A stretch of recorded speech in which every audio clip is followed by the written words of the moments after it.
참 놀라운 일이죠. 나라가 멸망하고 140년이 지나도록, 포로가 되어서 140년이 지나도록 예루살렘 성벽 공사를 하지 못했는데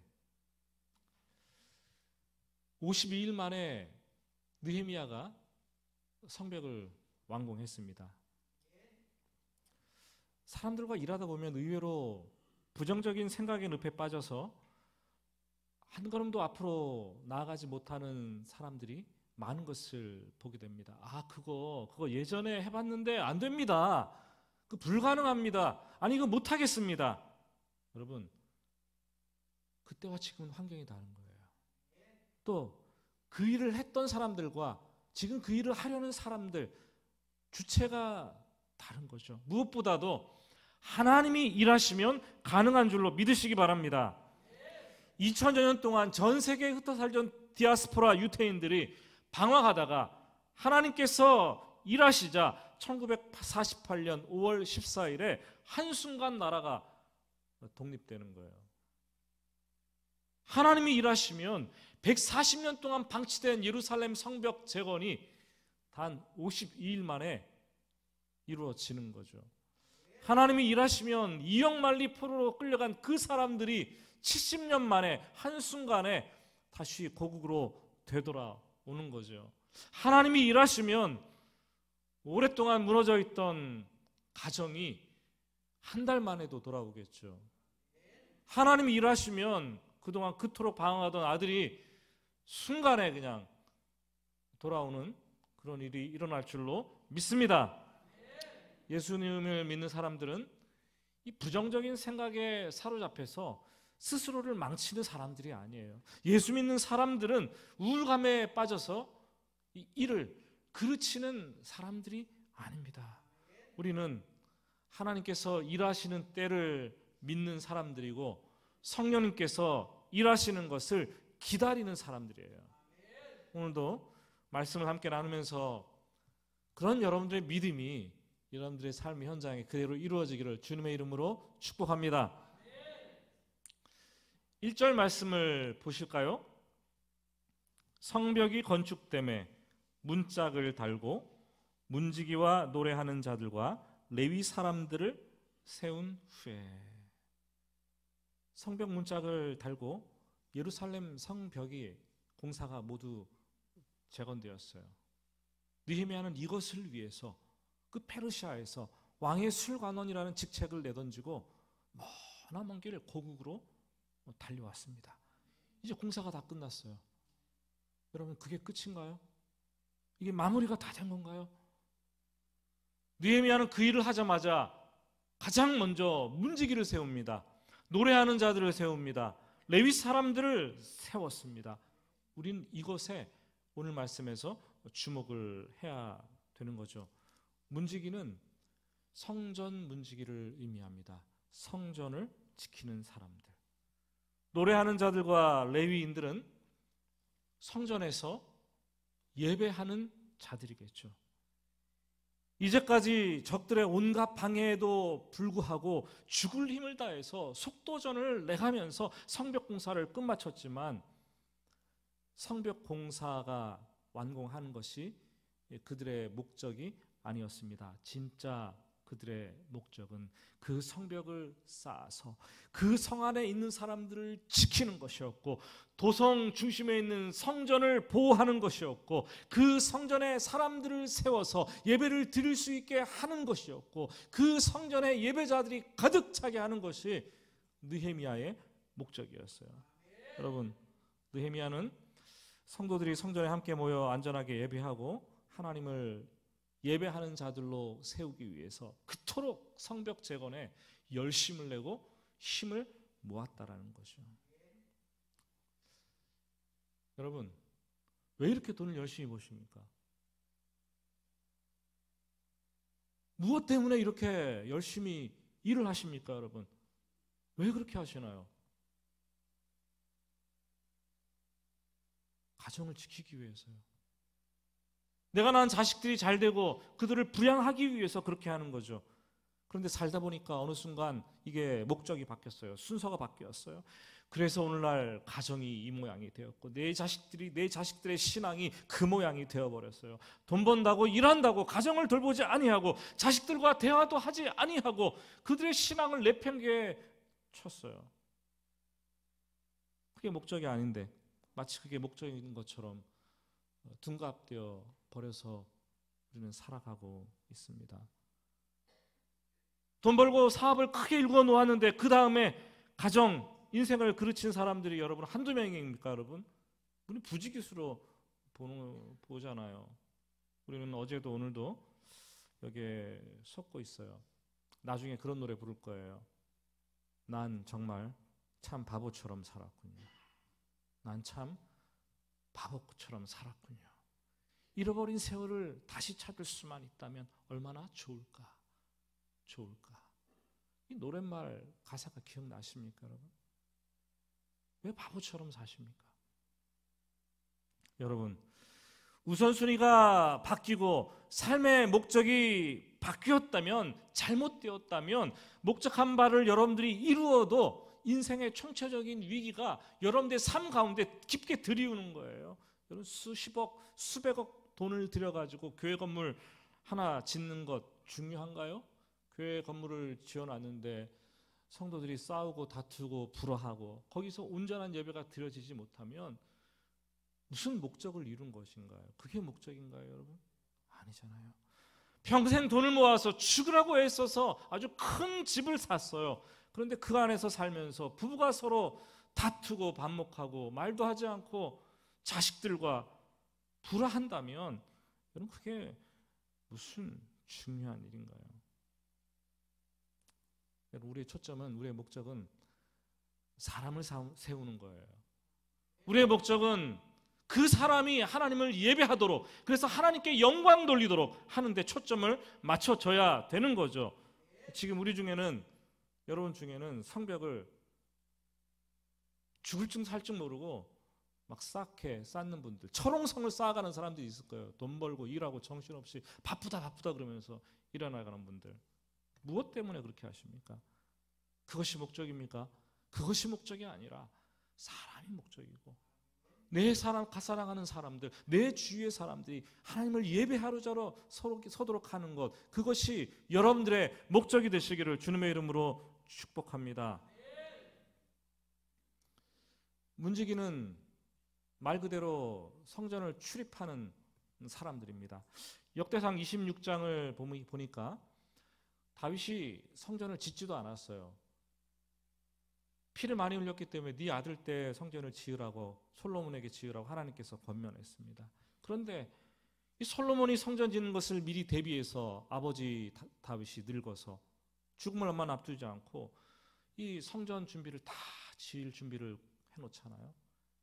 그리고 성전에서 지어지게 되면 봉사할 사람들 조직도 다 만들어 놓는 거예요. 세워 놓는 거예요. 참 다윗이 참 대단한 사람이에요, 여러분. 예? 얼마나 대단한 사람인지 모르겠어요. 솔로몬이 성전을 지을 것을 미리 대비해서 문지기를 세웠는데 반장을 12명이나 두고 4,000명의 문지기를 세웠습니다. 몇 명이에요, 여러분? 4,000명의 문지기를 세웠어요. 4,000명이나 되는 문지기. 좀 놀라세요. 성도들이 아니라 문지기를 4,000명을 세웠다니까요. 24반차로 나누어가지고, 느헤미야 때 이 당시는 문지기가 몇 명이었을까요? 오늘 성경을 눈썰미 있게 읽어보신 분들은 알겠지만 45절 말씀을 보시면, 문지기들은 살름 자손과 아델 자손과 달문 자손과 아굽 자손과 하디다 자손과 소베 자손이 모두 몇 명이에요? 138명이었더라. 숫자가 상당히 줄어들었어요. 예루살렘 성전보다 성전도 훨씬 작고 훨씬 못하게 지었어요. 또 성전 문지기 그러니까 얼핏 생각하면 아주 천한 일을 하는 비천한 사람처럼 생각이 됩니다. 하지만 하나님께서 선택하신 레위 사람들에게만 주신 아주 특별한 은혜이자 직분이었어요. 한 레위인은 시편 84편 10절 말씀에서 내가 악인의 부유한 그 장막에 거하는 것보다 내 하나님의 집에 문지기로 있는 것이 훨씬 더 좋다라고 노래를 불렀습니다. 여러분, 그들은 이 모세 때부터 대대로 성전 문지기를 도맡아 했습니다. 성전 문지기는 하나님의 성전을 보호하고 성전을 출입하는 이 사람들을 관리하고 성전 예배를 돕는 것을 기쁨으로 여겼겠죠. 오늘 교회도 마찬가지예요. 교회도 문지기들이 있어야 합니다. 사찰 집사님을 말하는 게 아니에요. 그들은 교회를 지키기 위해서 항상 깨어서 불철주야 기도하는 사람들입니다. 많으면 많을수록 좋습니다. 외부로부터 이단들이 교회로 유입돼 들어오는 것을 막아야 되는 것이고, 내부에서 성도들이 믿음이 떨어져서 낙심돼서 교회를 떠나가 버리는 것을 막아주는 사람이 있어야 되고, 교회 문지기들은 영적 전쟁의 최일선에 서서 사탄과 어둠의 세력들이 교회를 망가뜨리는 것을 막고 파수하는 사람들을 믿으시기를 바랍니다. 그들은 깨어 있어야 돼요. 깨어 있어서 막아야 되는 거죠. 그래야지 교회에 평안이 주어지는 거죠. 교회가 평안하지 않는다면 문지기들이 없기 때문이겠죠. 가정도 그렇습니다. 누군가 깨어서 파수하고 기도하는 문지기가 있어야겠죠. 두 눈을 부릅뜨고 기도하면서 배우자를 위해서 기도하고 자식들을 위해서 기도하고 가정을 지켜내기 위해서 기도하고, 그래야 가정에 평안이 있지 않겠습니까? 가정에 문지기가 없다면 그 가정 평안이 사라질 거예요. 이 성벽 공사를 마친 후 느헤미야는 성전 문지기뿐만 아니라 노래하는 사람들, 그리고 레위 사람들을 세웠습니다. 노래하는 사람들은 누구예요? 찬양대를 말하는 거죠. 솔로몬 성전에서도 찬양대가 4,000명이 있었대요. 그거보다는 많이 세우지 못했을 것 같아요. 레위 사람들은 누군가요? 제사장들을 도와서 하나님께 올려드리는 예배를 수종드는 사람이 레위인들이에요. 레위 사람들과 이 노래하는 사람들은 한마디로 말하면 예배자들이에요. 예배자들. 느헤미야는 성벽을 재건한 이후에 하나님 앞에 예배 드리는 것을 가장 중심으로 놓았습니다. 아니, 어쩌면 성벽 재건하는 것이 목적이 예배 드리기 위해서 성벽을 재건한 것이죠. 예배를 드림으로 말미암아 개인이 회복되고 공동체가 회복되고 건강하게 세워질 것을 확신했습니다. 여러분, 교회의 존재 목적은 예배에 있어요. 예배에 있어요. 제가 단언하건대 예배가 드릴 수 있는 상황이 되었음에도 한국교회 많은 성도들이 예배의 현장으로 나오지 않습니다. 지금 말할 수 있어요. 그분들 믿음이 없는 분들이에요. 지금 게으른 분들이세요. 서울에 있는 교회들은 2년 동안 10%밖에 예배를 드리지 못하니까 이 예배가 자유롭게 열렸는데도 불구하고 30%를 넘지 않는데요, 성도들이. 여러분, 이게 무슨 예배자입니까? 이게 영과 진리로 드리는 예배자의 모습입니까? 이게 예배의 회복입니까? 교회의 존재 목적은 건물이 아니라 우리 성도들의 목적은 하나님을 예배하는 데 있다는 거예요. 예배가 무너지면 신앙생활 전반이 무너집니다. 코로나 엔데믹을 맞이하면서 성도의 신앙 회복과 교회 부흥은 이 예배에 달려 있어요. 예배가 회복되지 않으면 우리 개인의 회복도 없고 가정의 회복도 없고 교회의 회복도 없어요. 예배를 소홀히 여기지 말아야 됩니다. 다시 한번 예배에 목숨을 걸어야 되고, 그리스도인들의 힘은 예배로부터 나오는 거예요. 주일날 예배를 드리지 못하고 일주일 살아내 보세요. 일주일 동안 찜찜하면서 내가 이거 잘 사는 것인가 불안하고 두렵습니다. 근데 예배를 드리면서 힘을 얻고 삶으로, 가정으로 돌아가 보세요. 아, 내가 이렇게 살아야지 결단하고 나가는 거 아니겠습니까? 가정에서 부부가 손잡고 가정 예배를 드리면 가정이 회복되는 것이고, 교회에서 성도들이 함께 모여 예배를 드리면 교회가 회복되는 것이고, 하나님 나라가 이 땅에 이루어지는 것이 아니겠습니까, 여러분? 예배를 부디 소홀히 여기지 마시기 바랍니다. 다시 처음으로 돌아갑시다.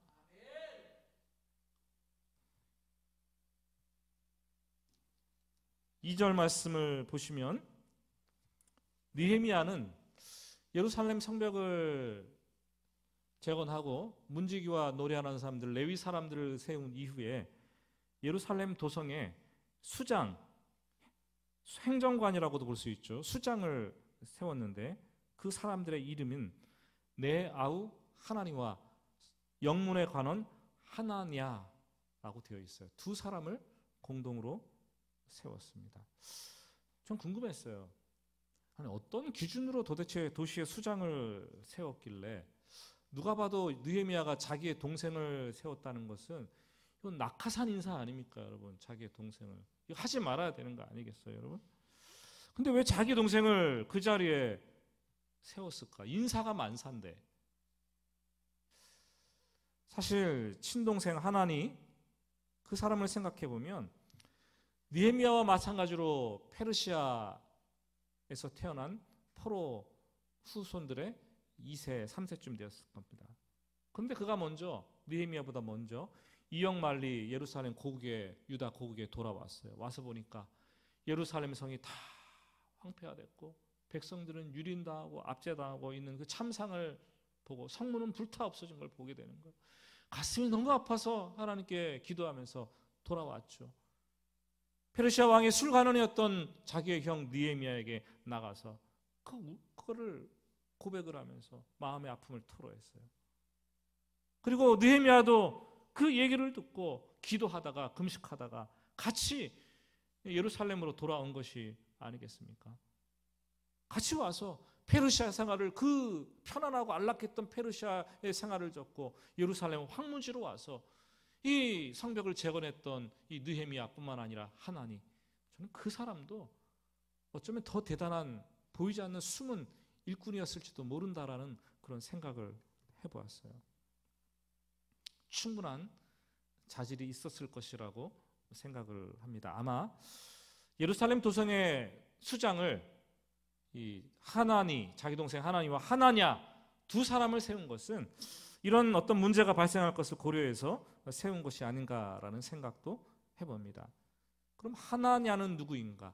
성경은 영문의 관원이었다라고 얘기하죠. 예루살렘 성의 한 문을 지키는 문직이었어요. 문 관리인이었어요. 그런데 그를 아주 파격적으로 일개 성문의 관리인을 예루살렘 도성의 수장으로 세워가지고 임명하는 것을 보게 되는 거죠. 왜요? 성경은 말하기를 충성스러운 사람이었기 때문에, 하나님을 경외함이 사람들, 무리들 중에 훨씬 더 뛰어난 사람이었기 때문에 라고 답을 주고 있어요. 대부분 사람들은 일을 맡기면, 작은 일을 맡기면 이게 좀 하찮은 일이라고 생각해요. 그래서 자신의 에너지를 조금만 사용합니다. 그리고 부담감도 적게 그냥 일을 하는 거예요. 근데 큰 일을 맡게 되면 큰 부담감을 갖게 되죠. 내가 이걸 할 수 있을까? 그리고 자기의 최대 에너지를 다 끌어올려가지고 최선을 다해서 그 일을 해내죠. 그런데 작은 일을 하더라도 큰 일을 하는 것처럼 하고, 사람에게 하는 일을 죽게 하듯 한다면 하나님은 그 사람에게 큰 일도 맡기실 것입니다. 목사가 설교를 하는데 10명을 앉혀놓고 설교를 하는데 10,000명을 앉혀놓고 설교하는 것처럼 준비하고 설교를 해야 되는 것이고, 성도가 교회에서 아무도 알아주지 않고 잘 눈에 띄지 않는 작은 일을 하더라도 자기의 모든 역량과 최선을 다해서 그 일을 감당해야 되는 거예요. 우리 부모된 여러분들은 자녀들에게도 그런 자세를 가지고 인생을 살아가도록 가르쳐 주셔야 돼요.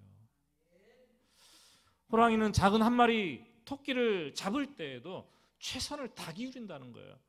그래야지 밀림의 왕자가 되는 거죠. 그렇게 할 때 우리 주님은 하나님을 경외하고 충성스러운 종이라고 우리를 칭찬해 주시고 하나님께서 큰 일을 맡기신 것이죠. 여러분, 교회는 똑똑한 사람들이 일하는 것이 아니라 충성스러운 사람들이 일하는 거예요. 예? 분명히 아시기 바랍니다. 똑똑한 사람들 일하다가 넘어지고 사람들의 원성을 갖고 문제를 일으키게 돼요. 똑똑하더라도 여러분 충성스럽기를 예수님의 이름으로 축복합니다. 하나님의 일은 부자가 하는 것이 아니라 하나님을 경외하는 사람이 하는 거예요. 부자가 하면, 돈만 있으면 교만해지는 거죠. 하나님을 사랑하고 하나님을 두려워하는 가운데 그 일을 할 때 하나님의 일이 교회 안에서 온전하게 되어져 가는 것입니다. 오늘 4절 말씀을 보시면 당시 예루살렘 도성의 상황이 이렇게 기록을 하고 있어요. 같이 4절 말씀은 한번 읽어보겠습니다. 그 성읍은 광대하고 그 주민은 적으며 가옥은 미처 건축하지 못하였음이니라. 예루살렘 성벽 공사를 다 마쳤는데 그 성 안에 사는 사람들의 수요가 너무나 적었습니다. 성 안에 살면서 그 성을 돌보고 대적들로부터 지켜내고 성전에서 예배를 해야 되는데 너무 적었어요. 그래서 예레미야는 고민을 합니다. 어떻게 예루살렘 도성을 활발하게 유지할 수 있을까? 얼마 전에 돌아온 2차, 3차 포로 귀환자들을 말고 오래전에 돌아왔던 1차 포로 귀환자들, 그 후손들을 세어봅니다. 세어보니까 5만여 명 가까이 되는 사람들이 있다는 것을 발견하게 됩니다. 그리고 그들을 예루살렘 도성으로 이주하는 그런 작업들을 하게 되는 거죠. 5절은 인구조사를 했는데 인구조사를 하게 된 것이 내 하나님이 내 마음을 감동하셨기 때문이라고 얘기를 합니다.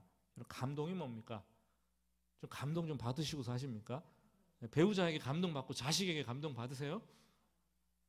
하나님께서 내 마음을 감동하셨다는 것은 하나님의 말씀이, 하나님의 손이, 하나님의 능력이 내 마음을 그냥 터치하는 거예요. 터치.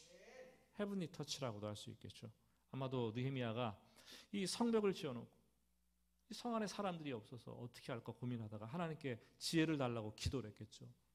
기도를 하는데 하나님께서 그 마음을 다 감동을 주시면서 인구조사를 해라. 이런 사인을 하나님께 생각을 주셨던 것 같아요. 성경을 보면 인구조사에 대한 기록이 여러 군데 나오는데 다윗도 그 나라의 중흥기 때 인구조사를 한번 했어요. 그런데 그 인구조사를 해서 다윗은 하나님께 벌을 받았어요. 왜요? 성경은 이렇게 기록하고 있습니다. 사단이 일어나 다윗을 충동하여 이스라엘을 계수하게 하니라. 자기가 일구어 놓은 나라, 민족이 얼마나 되는지 교만하기, 그것을 보고 교만하는 마음에, 자만한 마음에 인구조사를 했다는 거죠. 여러분, 똑같은 우리가 일을 해도 누구는 성령의 감동을 받고 일을 할 수가 있고 누구는 사탄의 충동을 받고 일을 할 수가 있는 거죠. 일은 언제나 같이 중립적이에요. 선한 것도 아니고 악한 것도 아니에요. 그 일을 하는 사람이 중요하고 그 일을 하는 사람들의 동기가 중요한 거죠. 누가 감동시켰는가가 중요하고 어떤 동기를 가지고 일을 하는가가 중요합니다. 바벨탑을 쌓아도 하나님의 영광을 위해서 쌓는다면 괜찮아요.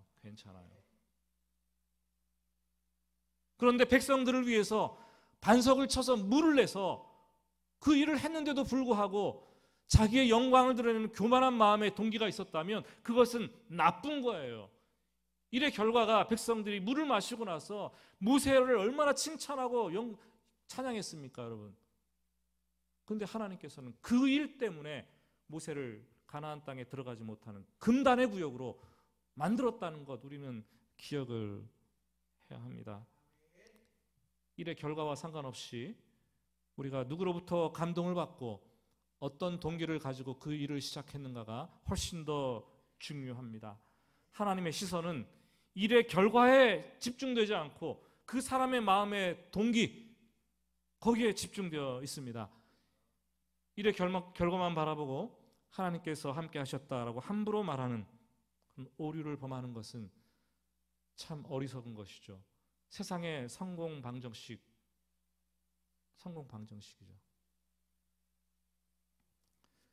저는 가끔 두려울 때가 있어요. 그때가 언제냐 하면 성도님들과 얘기하면서 두려운 마음이 들 때가 있는데 종종 그런 얘기를 많이 하세요. 성도님들이 목사님, 하나님께서 기도하는 중에 제 마음에 감동을 주셨어요.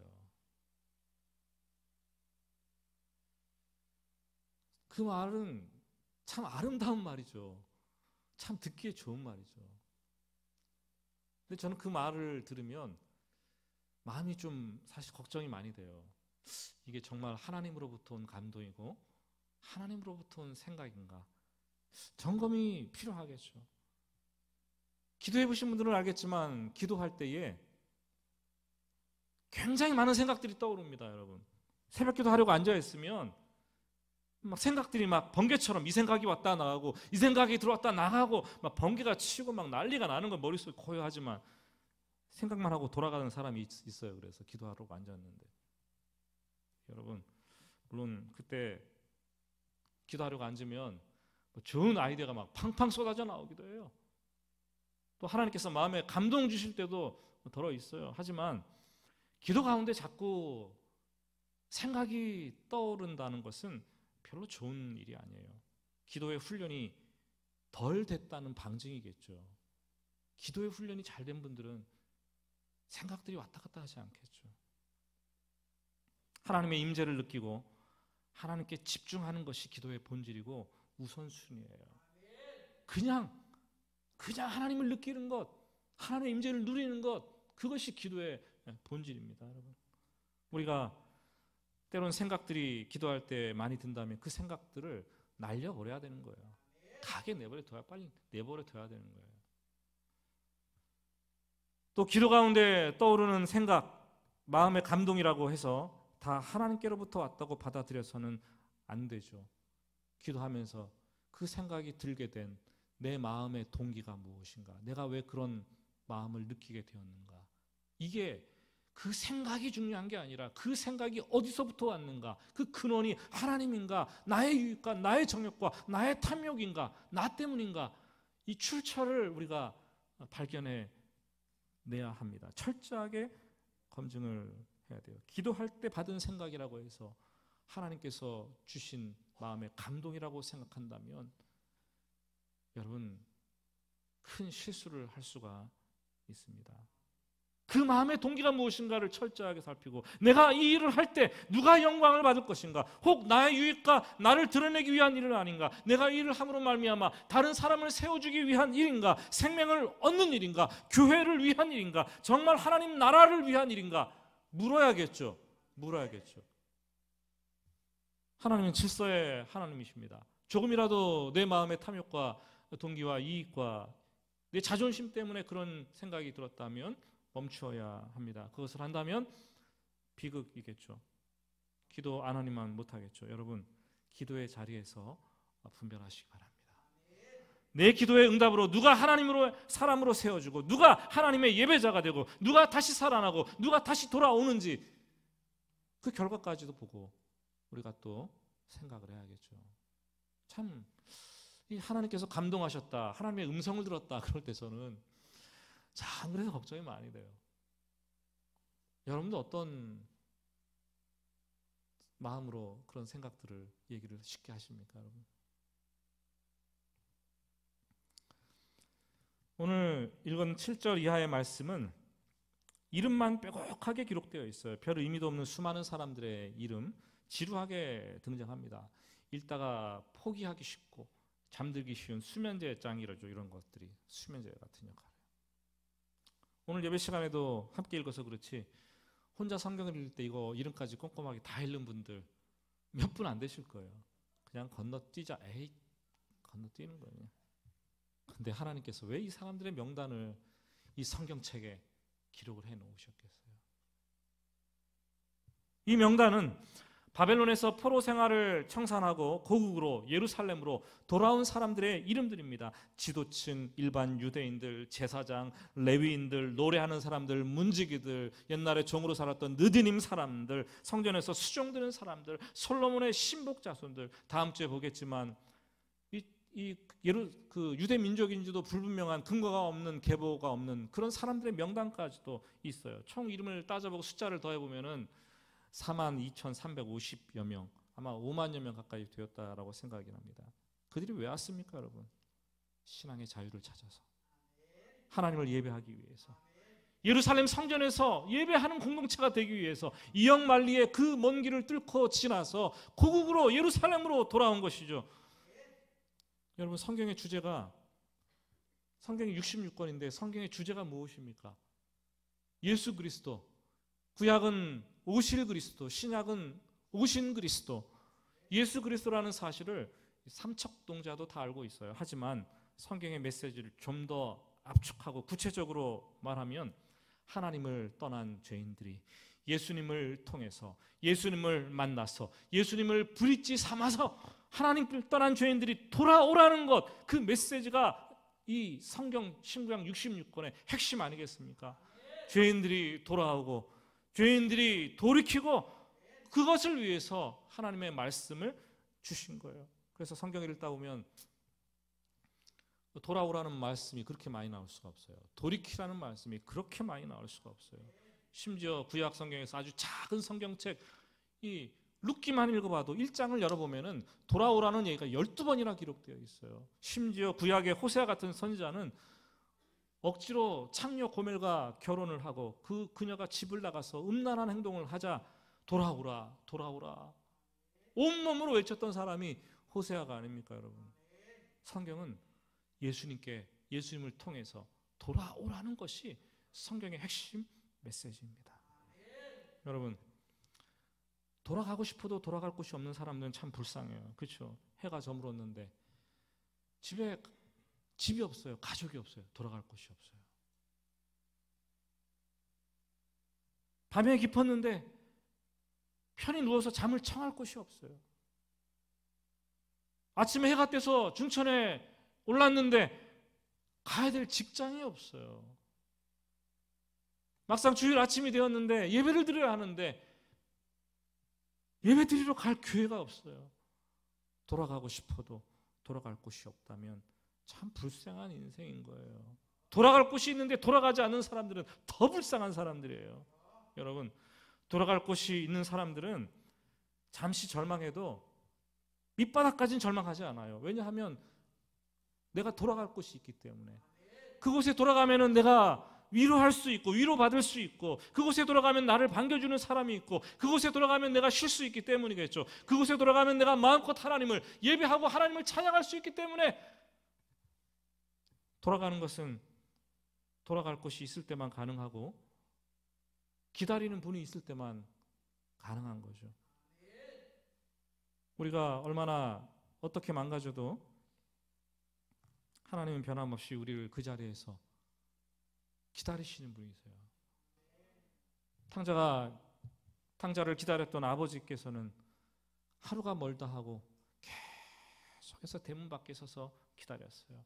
행여나 연락이 올까 현대식으로 표현하면 전화번호도 바꾸지 않고 돌아와서 집을 못 찾으면 어떨까 이사도 하지도 않고 들어왔는데 문을 찾지 못하면 어떨까 문도 잠그지 않고 혹시 들어오다가 걸려 넘어지지 않을까 밤중에 등불도 끄지 않고 매일 아침 해가 뜨면 저 먼 산을 굽이굽이 바라보면서 이제 돌아오나 저제 돌아오나 길을 쳐다보면서 그렇게 간절한 마음으로 기다리셨습니다.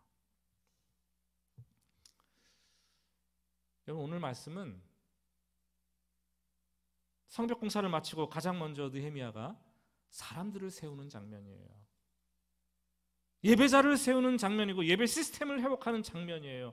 온전한 예배를 드리기 위해서 2억 만리 바벨론에서 예루살렘을 찾아온 사람들의 명단이 기록이 되어 있습니다. 느헤미야가 그토록 열심히 애써서 목숨을 걸고 했던 것이 성벽 공사처럼 보이지만 사실 그것은 목적이 아니라 예배가 목적이었고 참된 예배를 드리는 그 예배자를 세우는 것이 그 사람의 목적이었어요. 우리 거기에서 느헤미야의 위대함을 발견하게 되는 거죠. 여러분, 성벽 공사가 목적이 아니라 예배자를 세우는 것이 목적이었다는 것. 여러분, 코로나 엔데믹 시대가 이제 우리에게 도래했어요. 돌아오시기 바랍니다. 몸만 돌아오지 말고 정말 진리와 영으로 예배 드릴 수 있는 그런 여러분들의 신앙이 돌아오시기를 바랍니다. 예배자가 되시기를 바랍니다. 그러면 예배가 돌아오고 예배자로서 온전히 서게 되면 하나님께서는 은혜를 물붓듯이 부어주실 것이고 여러분들의 지친 영혼을 다시 일으켜 세울 것이고 다시 한번 신앙과 삶과 여러분의 인생을 축복하실 것입니다. 그런 경험을 우리가 할 수 있어야 되지 않겠습니까, 여러분? 오늘 말씀의 제목은 돌아온 사람들입니다. 돌아온 사람들이 되시기를 주님의 이름으로 축복합니다.